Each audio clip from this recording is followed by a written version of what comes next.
the former Home Secretary and indeed former Chancellor, who identifies as a bit of a Tory rebel, indeed a bit of a Tory wet, says that he isn't intervening out of slavish loyalty to party leadership, but because he thinks it's the only solution. So writing in The Telegraph today, he argued that no one else has an alternative plan. Well, I do.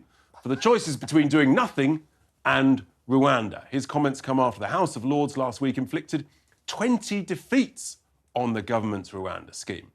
More than 1,000 people have crossed the channel on Friday and Saturday, and another 260-odd yesterday. So that brings the provisional total for this year to almost 13,000, certainly over 12,500. It's almost identical to this time last year, despite the fact that we've sent hundreds of millions of pounds to France.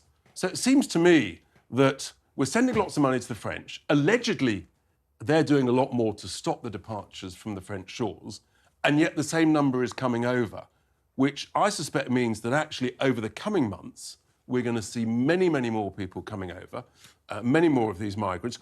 The truth is, even if Rwanda was allowed, I don't think it would make a blind bit of difference in terms of deterrent. No. We hear that it's only for a couple of hundred. That's sort of sometimes disputed.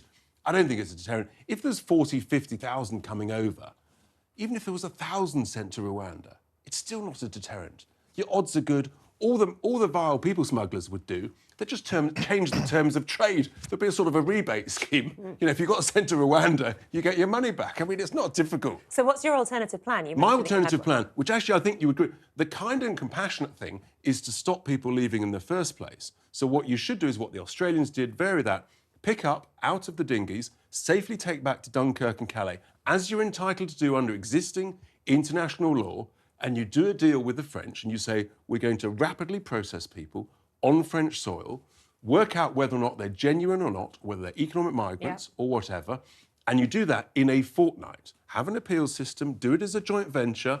I mean, that essentially is what happened here 15 to 20 years ago. That's what needs to happen. That's the safest thing to happen. It also sets the leadership and the motivation for what should happen in the Mediterranean, which is exactly the same. All of the EU leaders should do exactly the same. Everybody gets picked up, taken back to North Africa, the whole process stops.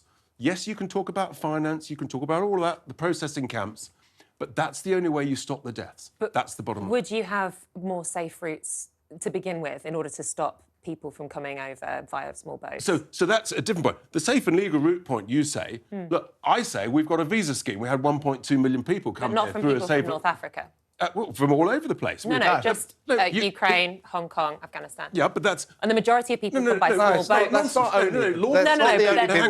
They're the main ones, and the majority of people coming over by small boats... Last year, the main one was Albanians. The majority of people coming over via small boats this year are Afghans.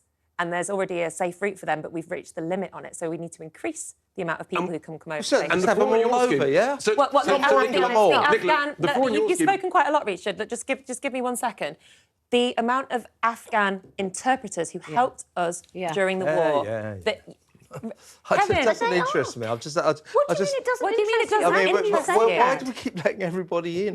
We're not letting everybody in. This is the point. We're saying there needs to be... excuse for everyone. Oh, well, they were interpreters. Oh, they helped us in the war. Well, they did. In the war. They did. There's 70 million people here. We can't take all of this. But we did. You can't just say any excuse. We're literally... What could be a great... So what's the number, Nicola? What's the number? What could be a greater sacrifice than somebody who is willing to go against, the rule of the Taliban? Not interested. Not interesting. Well, I'm sorry that Kevin's not interested by this. I'll go back to Richard. But what I want to know is, if someone is denied under your safe and legal process, and therefore says, well, I've been denied there, so I'm still going to come across on the boat, what's your answer? To be sent back again, to be processed and then sent back to the country. There you are. But the point there is, I promise you... If they're not asylum seekers. If they're not asylum seekers... But they have to be processed to they've got to be processed on, but surely the safest thing to do is not let them cross in the first place. Yes. Have the processing centres in France, agree a limit. We're one of the most welcoming countries in the world for taking people through. And Ken Clarke's wrong, one of the most welcoming. Ken Clarke is wrong. This is I thought you weren't interested. The Rwanda is... No, I'm not interested in your Afghan interpreters line.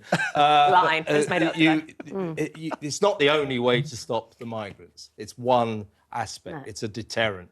There are other ways as well. So Ken is wrong saying that the It can't be a Rwanda scheme deterrent. is the only It way. can't be a My deterrent. scheme is the only one that works. Suella Braverman said Rwanda's a fantastic country and we should be lucky to go there. So it can't be a deterrent. It's a lovely place according to the Tories, or are the Tories liars? OK, fine. And indeed, according to the UN representative in Rwanda, And who Arsenal. 2 weeks ago, They've got Rwanda on their 2 weeks kits. ago on World It's a great Refugee place. Day, they said that they were providing good employment and education opportunities. Well, there you so go, according then. to the United Nations, So we fixed it's a good place. Ken Clarke, you're wrong, Kenny. Visit Rwanda. There you go. On the